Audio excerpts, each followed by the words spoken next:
1989년 6월 10일 홍콩의 신고센터로 한 통의 전화가 걸려옵니다. 양밍이라는 남성이 신고를 했는데 자신의 조카 가족과 연락이 닿지 않아 그 집에 찾아가 문을 두드렸더니 아무 기척이 없어. 이리저리 살펴보니 방범문도 잠겨있지 않고 집 안에서 심한 악취가 풍겨나오고 있다고.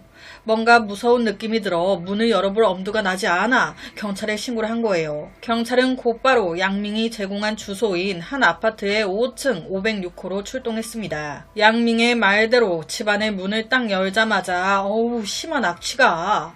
경험이 많은 경찰, 악취를 맡자마자 알았죠. 이거 시신 썩는 냄새인데. 그러니까 이때 경찰은요.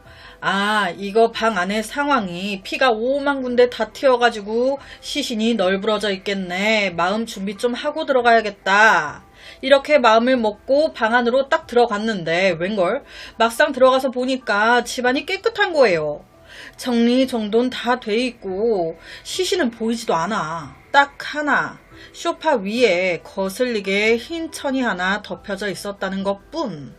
시신 냄새 났잖아요. 소파 위에 흰 천을 딱 걷어보니 역시나 당시 소파 위에 있던 시신은 중년 남성의 시신이었고요. 딱 봐도 머리가 둔기에 심하게 맞아 머리 상태가 장난이 아니었습니다. 이어서 경찰은 각각 주방과 욕실 그리고 한 침실에서 시신 3구를 더 발견합니다. 주방에는 40대 여성이, 침실에는 남자 남학생이, 주방에는 40대 여성이, 침실에는 남자 학생이, 욕실에는 10대 초반의 여학생 시신이 있었어요. 욕실에서 사망한 여학생은요, 중학교 교복을 입고 있었습니다. 여기서 중요한 점은 이 여학생이 있던 욕실, 그 욕실 벽면에 2줄의 글씨가 적혀 있었다는 거예요. 마치 범인이 경찰에게 메시지를 보낸 듯한? 어느 지역 일대에서 금지 약물을 하던 양차오가 우리 가족을 다 죽였다. 이 글의 마지막엔 팡이라는 서명까지. 약간 팡으로부터 뭐 이런 느낌인 거죠. 이 글 뭘까요? 양차오? 팡은 또 누구야? 사망한 4사람의 신원 또한 곧바로 확인됩니다. 먼저 소파 위에 흰 천으로 덮여있던 중년 남자는 이 집의 주인 56세 셰이안팡. 직업은 경비원이었어요. 그리고 주방에 있던 여성은 이 셰이안팡의 아내 양후이센으로 밝혀졌습니다. 이 아내 양후이센은요 42살로 이 남편보다 무려 14살이나 어렸어요. 직업은 약국을 운영하고 있었습니다. 침실에 있던 남학생은 그들의 장남인 17살 셰웨이원, 그리고 욕실에 있던 소녀는 15살이었던 그들의 딸이었습니다. 그러니까 4식구가 모두 누군가에 의해 다 살해당한 거예요. 사망 시간도 경찰이 곧바로 밝혀내는데 가장 먼저 살해된 사람은 의외로 엄마 양우이생과 장남 17살이었던 셰웨이원이었습니다. 이들은 6월 9일 오전 9시에서 11시 사이에 사망했어요. 그리고 남편 셰이안팡과 막내딸은 한두 시간이 더 지난 오후 1시에서 3시 사이 사망한 걸로 확인됐습니다.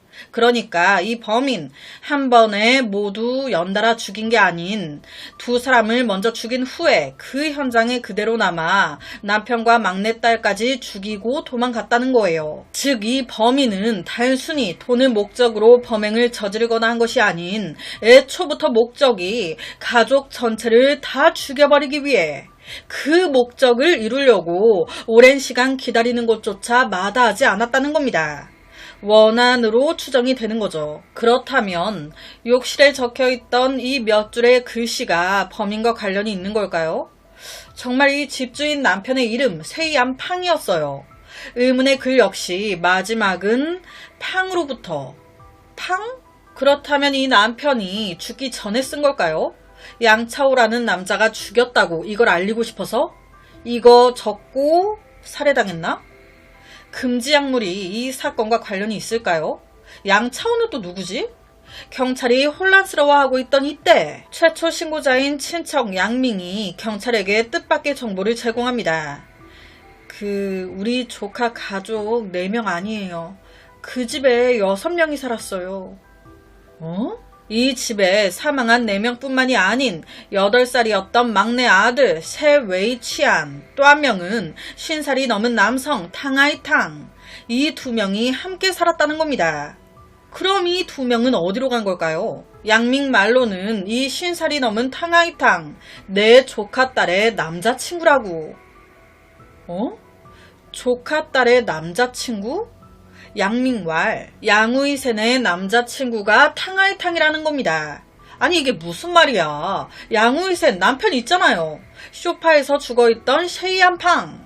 보니까 사라진 8살 아이도 막내 아들이구만. 자식이 셋이나 있는 여자가 그것도 버젓이 남편까지 있는 집에 남자친구를 또 들여가지고 같이 살았다고? 이게 무슨 콩가루 집안이야. 양밍이 하는 소리가 좀 난감하긴 한데 사실이라는 거예요. 더 웃긴 건 남자친구 탕하이탕의 남편의 자식들까지 해서 다 같이 산 지가 무려 10년이 넘었다는 겁니다. 경찰은요, 이 말을 듣는 그 순간 느낌이 딱 왔어요. 이 자식들은요, 모두 집주인인 세이안팡과 양우이센 사이의 아이들이었어요. 이 가족 사이에 탕하이탕이 딱 꼈단 말이죠. 치정? 원한 같은 느낌? 탕하이탕이 사라진 지금, 이놈이 죽였네. 아니 그럼 또 이상해지는 게 8살 막내 아들은 어디로 간 걸까요? 왜 장남의 딸까지 다 죽여놓고 8살 아들은 데리고 간 걸까? 경찰은요, 이 8살 아이를 찾는 게 우선이었어요. 제발 사람만 있길. 경찰은 인근 이웃들을 찾아가 조사를 벌였고 다행히도 이때 이웃들이 매우 상세한 단서를 제공합니다. 6월 9일 오전 9시가 조금 넘은 시각, 이웃들이 탕하이탕이 나일론 가방 2개를 들고 집을 나서는 것을 목격했었다고. 그런데 이상합니다. 그렇게 집을 나섰다가 약 4시간 뒤 오후 1시쯤에 8살 막내 아들과 함께 탕하이탕이 다시 집으로 돌아왔다는 거예요. 그 후에 탕하이탕은 무슨 이유에선지 8살 세웨이 치안한테 아파트 복도에서 다른 아이들과 함께 놀고 있으라고 그렇게 말한 뒤에 자신은 다시 집 안으로 들어갔다는 거예요. 근처 물고기 가게의 주인도 경찰에게 중요한 증언을 해주는데 오전 10시가 조금 넘은 시간에 탕하이탕이 가게에 찾아왔다는 겁니다. 와서 한다는 소리가 가방 하나를 잠깐 좀 보관해 달라고. 그래서 이 가게 주인이 가방을 건네받았는데 느낌이 있잖아요. 약간 가방이 묵직하니 울룩불룩한 게 도끼나 망치가 들어있었던 것 같다라는 거예요. 오후 3시가 조금 넘은 시각, 이번에는 탕하이탕이 8살 세웨이 치안을 데리고 물고기 가게에 다시 옵니다. 아이와 함께 와서 다시 그 가방을 찾아갔다는 거예요. 그 가방을 가져갈 때 그 가방 안에 또 다른 망치 하나를 넣더라. 그때 살짝 보니 그 가방 안에 망치, 도끼 같은 이런 둥기? 흉기가 들어있었다. 자, 여러분, 제일 먼저 살해당한 사람 아내 양우이센과 장남이었어요. 오전 9시에서 11시 사이 사망. 그런데 물고기 주인이 뭐라고 했습니까? 오전 10시가 조금 넘었을 때 탕하이탕이 망치 같은 게 든 가방을 들고 찾아왔다. 그러니까 죽이고 흉기가 든 가방을 맡기러 왔던 거죠. 가방을 물고기 가게에 맡긴 후 오후 3시가 조금 넘었을 때 막내 아들과 함께 찾아왔어요. 자, 남편과 딸이 죽은 시간은요, 오후 1시에서 3시 사이입니다. 이 두 사람까지 다 죽이고 다시 가게를 찾아와 가방을 가져갔구나. 이 가방을 찾아가면서 가방 안에 또 다른 망치 하나를 넣었다고 했잖아요. 그게 이 두 사람을 죽인 흉기였던 거죠. 만약 이 추정이 맞다고 하면 좀 이상한 점이 있어요. 솔직히 가족을 연달아 다 죽였어요. 그러면 드는 생각이 아내와 장남을 처음에 죽이고 그 집에 죽치고 숨어 있다가 나머지 딸과 남편이 오니 나머지 두 사람도 다 죽이고 막내 아들만 데리고 그 집을 나와 도망갔구나.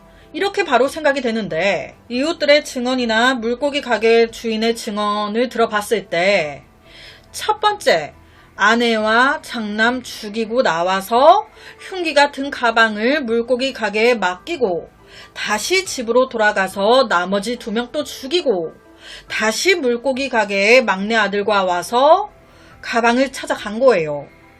가방을 물고기 가게에 맡겼다가 가져갔다가 왜 이렇게 한 걸까요? 그렇다면 지금 탕하이탕은 막내 아들을 데리고 어디로 사라져버린 걸까? 막내 아들의 부모를 다 죽였고 형제들까지 다 죽였어요. 막내 아들마저 죽일 가능성이 큰 상황. 경찰은 홍콩 전역에서 두 사람을 찾기 시작했습니다. 하지만 13일이 지나도록 그들을 찾지 못해요. 다행히도 나중에 마카오의 한 집에서 막내 아들이 발견돼요. 그런데 그 발견된 집이요, 바로 탕하이탕의 고향집이었습니다. 다행히 살아있었던 거예요. 탕하이탕은 그로부터 약 3개월 후 경찰이 5만 홍콩 달러의 현상금을 내건 끝에 누군가의 신고로 체포가 됩니다. 체포되자마자 탕하이탕은 모두 인정, 순순히 자백해요. 그 가족 내가 전부 다 죽였다. 그럼 왜 죽였냐? 라는 질문에 탕하이탕은 모두를 경악하게 하는 상식을 뒤엎는 충격적인 말을 하기 시작합니다. 탕하이탕은 사진을 보시면 아시겠지만 잘생긴 얼굴은 아니에요. 마카오 사람으로 뚱뚱하고 어리버리하게 생겼다고 해서 어릴 때부터 별명이 뚱보였대요. 뚱보. 하지만 그는요, 성실했습니다. 1953년 홍콩에 와서 줄곧 요리사로 일해왔어요. 이런 그의 성실함을 알아봐준 걸까요? 그가 요리사로 일했던 그 식당에 장할머니라는 분이 자주 오셔서 단골이었는데 오랜 기간 단골이었다 보니 자연스럽게 이 둘 친해졌고, 이야기하면 할수록 이 남자 너무 진국이야. 이 장할머니가 탕하이탕을 너무 이쁘게 본 거예요. 그렇게 탕하이탕과 장할머니는 나이 차이를 뛰어넘는 친구가 됐는데 이제 이상한 관계가 아니라 실제 탕하이탕이 이 할머니를 자기 친엄마처럼 생각을 했대요. 이 부분에 대해서 정확하진 않은데 이 탕하이탕이 이 어머니를 일찍 여의고 어머니가 안 계셨던 것 같아요. 그래서 이때 탕하이탕이 더욱더 이 장할머니를 자기 친엄마처럼 대하고 생각을 했던 거죠. 장할머니가 병에 걸려 입원했을 때 탕하이탕이 할머니의 병원비까지 대신 다 내줬을 정도. 여튼 이 장할머니가 갑자기 건강이 안 좋아지면서 병원에 입원을 하게 됐고, 매일같이 탕하이탕이 병문안 오고 하다가 장할머니의 딸을 만나게 된 거예요. 이 할머니의 딸 입장에서는 탕하이탕이 자기 엄마 병원비까지 내줬어요. 얼마나 고맙습니까? 병원비까지 내주시고 정말 감사합니다. 이렇게 서로 인사를 하게 되고 이야기를 좀 나누게 되고, 그렇게 장할머니의 딸과 친해진 거예요. 그 딸이 누구? 다름 아닌 이 사건의 피해자 양우이센이었습니다. 당시 양우이센은 30살이었고 독특한 매력을 지니고 있었어요. 이때 그녀에겐 3살 된 딸이 있었습니다. 사망한 딸 있죠. 그 딸이 3살이었어요. 이때 양우이센은요, 탕하이탕한테 자기 이혼하고 딸을 혼자 키우고 있는데 쉽지가 않네요. 라고 말해요. 당시 탕하이탕은 38살 미혼이었습니다. 이때 탕하이탕은요, 양우이센이라는 여자를 되게 좋게 봤어요. 우선 내가 좋아하는 장할머니의 딸이기도 했고, 말을 좀 나눠보니까 또 그렇게 착하다? 양우이센에 대한 인상이 너무 좋았다 보니까 3살 된 아이? 전혀 걸림돌이 되지 않아. 오히려 나 나이도 있겠다. 지금 나 키우느니 이미 아이가 있으니 일석이조 아닌가? 라고까지 생각을 한 거예요. 그러니까 합리화를 시킨 거죠. 이 여자가 너무 좋으니까 아이가 있어도 나 이 여자와 사귀고 싶어.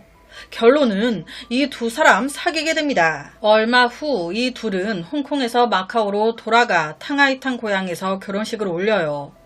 탕하이탕 인생 최고의 행복을 느끼고 있었죠. 그런데 얼마 지나지 않아 퇴근하고 집에 왔는데 집에 아내와 딸이 없어. 탕하이탕이 없을 때 양우이센이 딸을 데리고 홍콩으로 그냥 다시 돌아가 버린 거예요.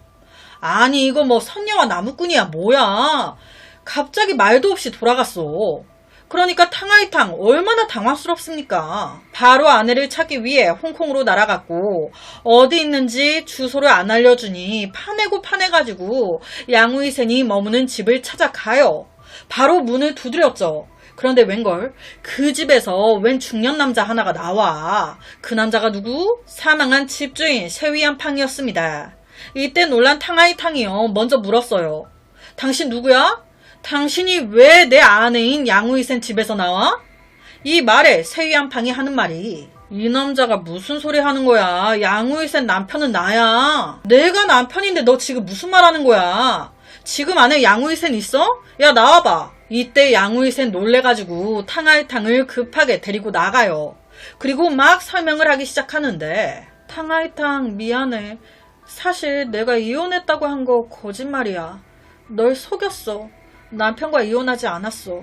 하지만 지금 저 남편과는 정말 아무런 감정이 없어. 나한테 조금만 더 시간을 줘. 이 말에 탕하이탕 어이가 없어서 물었어요. 감정이 없다면서 왜 같이 살아? 왜 정리 안 해? 아, 그게 홍콩 집값이 너무 비싸. 헤어지면 내가 살 수 있는 곳이 없어. 그래서 어쩔 수 없이 잠시 같이 살고 있는 거야. 시간만 좀 줘. 내가 잘 처리할게.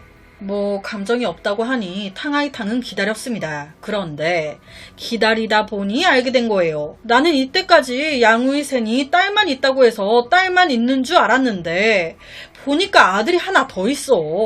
제가 그랬잖아요. 17살 장남이 있었다고. 이 딸은요 둘째였어요. 보니까 이 네 식구가 그 집에서 너무 화목하게 지내고 있는 거야. 감정 없다며. 그런데 너무 행복해 보이잖아. 아들도 있었으면서 이것도 거짓말한 거였네? 탕하이탕은 곧바로 양우이센을 다시 찾아갔어요.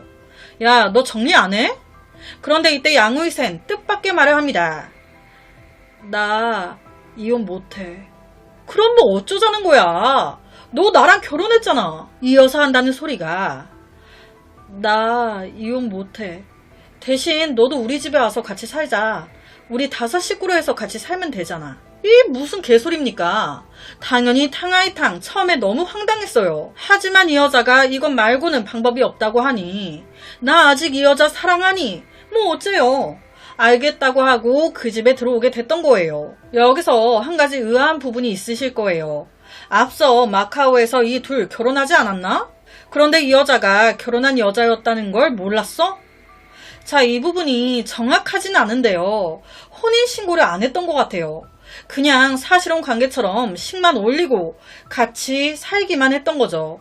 그러다가 이 여자가 도망간 거고요. 여튼 이렇게 해서 한 아내, 2 남편, 그리고 2 자녀가 함께 행복한 생활을 시작한 겁니다. 이게 무슨 개 같은 상황이야. 그런데 여기서 더 충격적인 건 1981년 양우이센이 아들을 또 낳아요. 와, 설마 집주인 세이한팡의 아들을 또 낳은 거야? 아니요. 처음에 탕하이탕도 그런 줄 알고 배신감이 막 들었어요. 그런데 내가 살짝 떠보니까 임신 기간이 안 맞아. 나랑 맞는 거지. 이 집주인인 세이한팡과 관계를 안 가진 지 꽤 오래됐대. 그럼 누구에겠어요? 탕하이탕의 아들을 낳아준 겁니다. 그 아들이 누구? 사건 당시 8살이었던 막내 아들 세웨이치안이었던 거예요. 솔직히 지금 이 막내 아들 이름이 세웨이치안이에요. 아버지는 탕하이탕인데 탕씨가 아니죠. 성을 집주인인 남편 세이한팡을 따른 겁니다. 그 이유가요. 지금 콩가루잖아요. 이 상황에서 막내 아들이 탕씨가 됐다? 그러면 사람들이 뭐라고 생각하겠습니까? 세이한팡 가족 집인데 거기에 탕씨라는 남자가 같이 사는데 막내 아들이 또 탕씨야?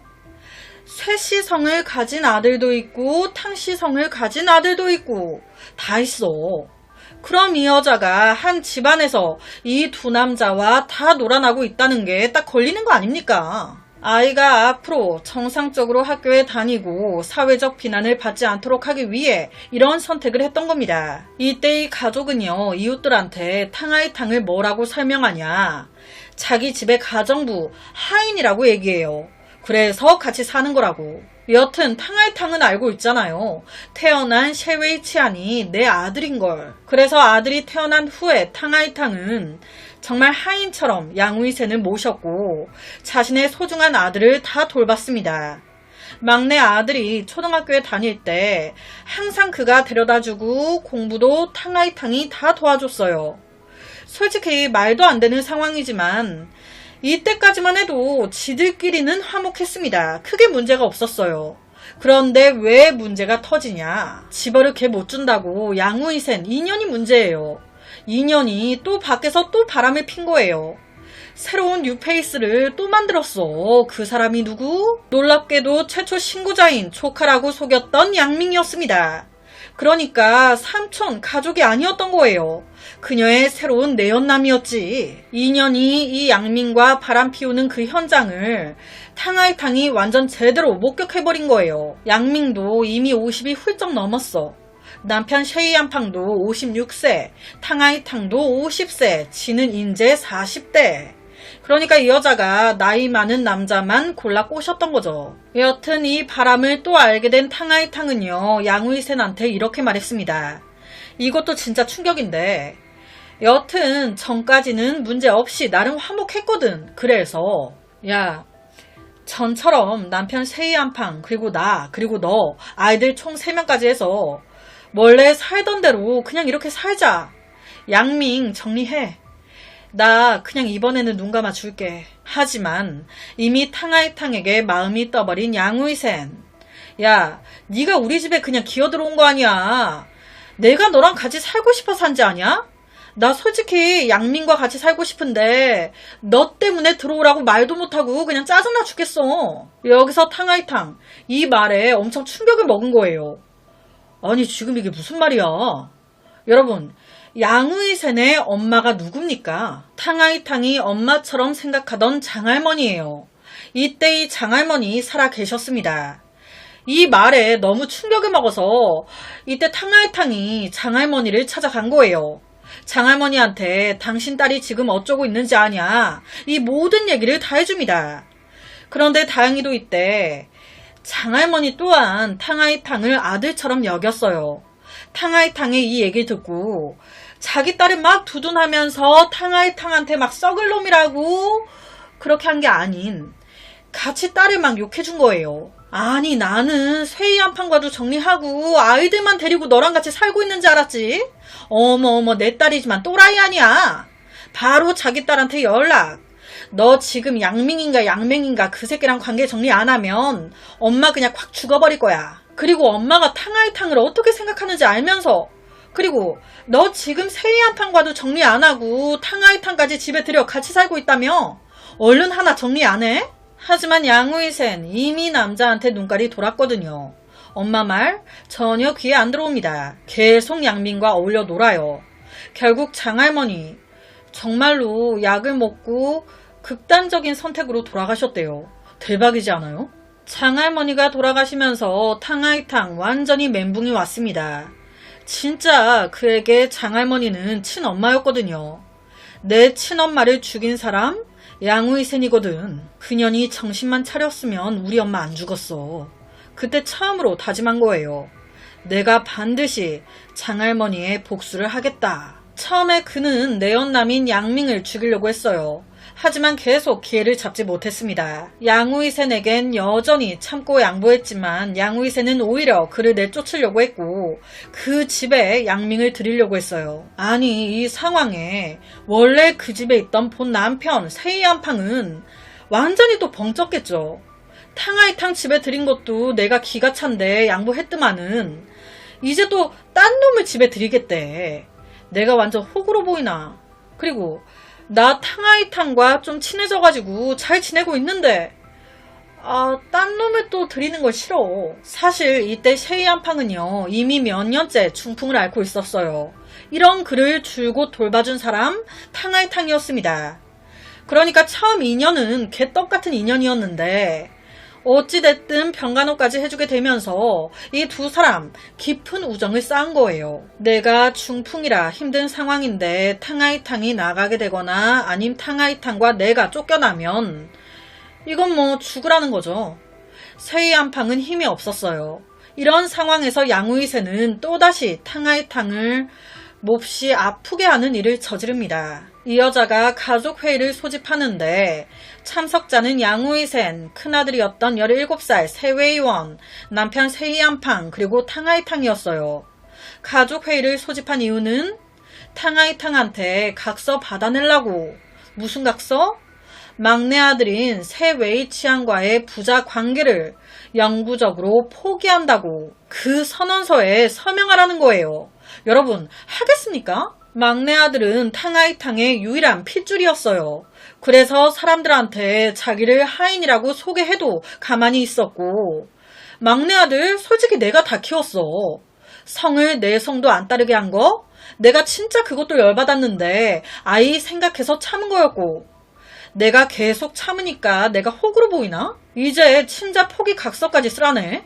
당연히 탕아이탕은 동의하지 않았죠. 싫다. 그랬더니 웬 양우이센의 장남 17살이었던 아들이 탕아이탕한테 욕을. 사실 이 자식들 입장에서, 특히 이 장남과 막내딸 입장에선 탕아이탕이 엄마의 그냥 내연남인 거잖아요. 우리 아빠 버젓이 있는데 탕아이탕이 꼴배기 싫었겠죠. 그러니까 이 장남은 줄곧 탕아이탕을 무시해 왔었습니다. 가족회의 하면서도 이 어린 게 17살짜리가 50대 탕아이탕한테 욕을. 그 상황에서 아빠이자 남편인 세위안팡은 아무 말도 못해요. 왜? 괜히 내가 여기서 탕아이탕 편 들었다가 나까지 쫓겨나면 나 몸도 안 좋은데 안 되거든. 그래서 몸을 사린 거예요. 결론은 등살에 떠밀려 어쩔 수 없이 탕아이탕은 친자 포기 각서에 서명을 합니다. 내 막내 아들, 그래 니네 막내 아들 해. 이 서명한 뒤에도 여전히 탕아이탕은 그 집에서 소처럼 일하면서 살았어요. 1989년 6월 9일 사건이 일어난 그날 아침까지도 상황은 똑같았습니다. 그날 아침 세위안팡은 출근하러 나갔어요. 그의 중풍은 거의 회복돼 다른 건물에서 경비원으로 일했습니다. 15살이었던 딸은 혼자 학교에 갔고, 탕아이탕은 막내 8살 세웨이치안을 학교에 데려다 줬죠. 아이를 학교에 데려다 준 후 그는 장을 보고 고기, 채소를 사서 집에 돌아와 밥을 준비했습니다. 사실 오늘은 특별한 날이었거든요. 바로 참 애매하게 인연이 되긴 했지만 나름 정도 들고 친해진 세위안팡의 생일. 제대로 한번 축하해주고 싶었던 거예요. 그렇게 장을 보고 집에 딱 돌아왔는데 웬걸 양우이센이 갑자기 그에게 욕설을 막 퍼붓습니다. 왜 갑자기 탕아이탕에게 욕을 한 걸까? 그건요, 우리나라는 이런 게 없어가지고 모르겠는데 모든 홍콩 가정에는 관우나 관음보살 같은 신을 모신다고 해요. 그래서 홍콩 영화 같은 데 보면 가정집 한켠에 거의 대부분 이렇게 신의 위패를 모시는 이런 곳이 마련이 돼 있는데, 이때 탕아이탕이 생일상 차릴 장을 보느라 이 위패에 올릴 향을 안 산 거예요. 향을 깜빡했어. 그걸 양우이센이 알고 지랄지랄한 거예요. 어떻게 위패에 향을 깜빡할 수가 있냐. 씨씨씨씨씨. 와, 양우이센은 이때 이미 탕아이탕에게 아무런 감정이 없었습니다. 점점 말이 심해져. 그러니까 여기서 탕아이탕이 터진 거예요. 바로 그냥 망치를 집어들고 내리쳐버린 겁니다. 조용히 좀 해 이거사. 당시에 장남이 집에 있었어요. 엄마가 막 망치에 맞으면서 소리 안 질렀겠습니까? 이 소리에 놀래가지고 아들이 뛰쳐나온 거예요. 하지만 이미 늦었지. 엄마 피 흘리면서 누워있는데 이 상황에 놀란 아들이 탕아이탕에게 달라들었고, 놀란 탕아이탕이 바로 이 아들에게 흉기를 휘두른 겁니다. 그렇게 아들도 사망. 두 사람을 죽인 뒤 탕아이탕은 양우이센을 부엌으로, 장남을 침실로 끌고 갔습니다. 죽이고 제일 먼저 든 생각은요, 도망치는 거였어요. 그래서 학교로 가서 아들을 데리고 나오려고 했습니다. 유일한 내 핏줄이거든. 절대 버릴 수 없어. 함께 다른 나라로 도망가서 신분 숨기고 살려고. 하지만 곰곰이 생각해보니 현장 정리 먼저 해야겠다는 생각이 든 거예요. 이렇게 하면 경찰이 사건을 해결하는데 더 어려움을 겪게 되고 그만큼 자신이 도망칠 시간을 벌 수 있기 때문에, 그래서 그는 먼저 다시 집으로 돌아와 청소를 시작했습니다. 오후 1시 반쯤 막내딸이 학교에서 집으로 돌아왔고 집에 들어서자마자 고개를 숙이고 일하고 있는 탕아이탕을 봤어요. 이 딸 역시도 자기 오빠처럼 탕아이탕을 늘 못마땅하게 여겼기 때문에 이때 좋은 말이 나가지 않았습니다. 욕을 막 한 거예요. 15살 아이에게 욕을 들은 50대 탕아이탕. 그 순간 이 생각이 든 거예요. 몇 명을 죽이든 어차피 다 내가 죽인 건데. 한 명을 죽이나 10명을 죽이나 거기서 거기 아니야. 거기다 내가 지금 얘를 안 죽이면 얘가 곧 지 엄마, 지 오빠 시신을 보게 될 텐데 그럼 신고할 거 아니야. 그럼 난 도망갈 시간도 못 버는 거고. 아, 그럼 안 되지.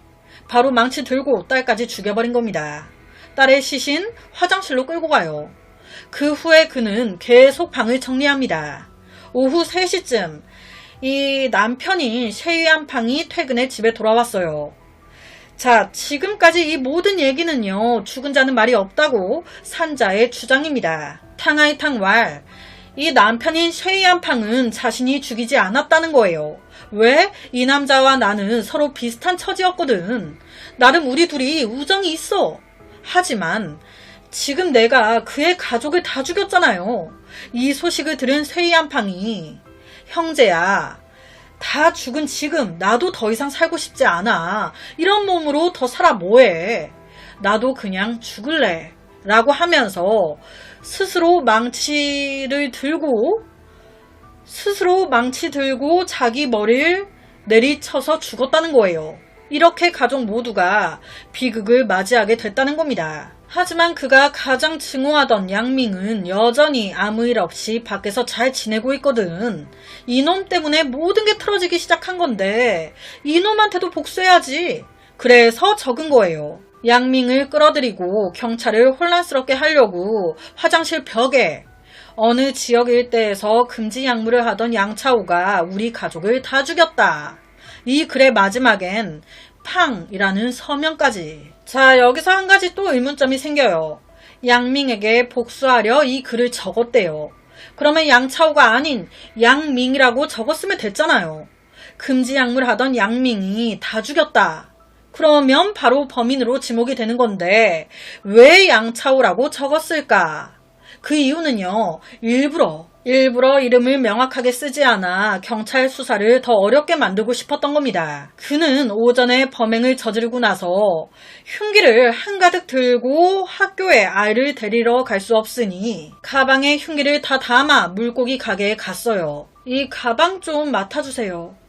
아이를 데리고 오면서 그 가방을 다시 가져왔고, 그렇게 모든 시신을 정리한 뒤에 아이를 데리고 나갈 때 오후에 사용한 흉기까지 모두 가방에 챙겨 그걸 모두 바다에 버렸습니다. 지금까지 말씀드린 내용들은 모두 탕하이탕 본인의 자백 조서에 나온 이야기입니다. 전체 부분의 신빙성은 꽤나 높다고 생각이 돼요. 하지만 정말 이 남편 셰이안팡이 스스로 망치를 내리쳐 죽었을까요? 이 부분은 조금 의심이 됩니다. 경찰과 법원 이 말을 믿었을까요? 바로 이 남편 시신 부검 들어갑니다. 결과는 이 남편의 상처 후두부에 있었습니다. 뒤통수죠.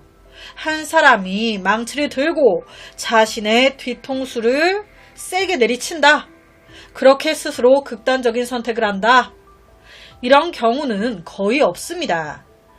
그리고 죽는 방법으로 이렇게 망치를 선택하는 것 자체가 솔직히 말이 안 돼요. 망치로 설사 죽으려고 했다 해도 관자놀이도 아니고 뒤통수를 스스로 내리쳐가지고 죽는다?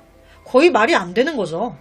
즉 셰이안팡 또한 이놈이 죽인 걸로 추정이 되는 거예요. 법정에서 변호인은 이놈이 장할머니의 사망 그리고 양우이센의 배신과 여러가지 압박 때문에 이미 오래전부터 정신질환을 앓고 있었다고 주장하면서 정신감정을 요청했습니다. 그놈의 심신미약. 그러나 정신감정 결과 약간의 우울증은 있었지만 전혀 행동 책임 능력을 상실할 정도는 아니었어요. 결론은 이때 재판 결과 탕하이탕 사형을 선고받습니다. 참 엄마 하나 잘못 만나 어렸던 아이들이 다 죽었고요.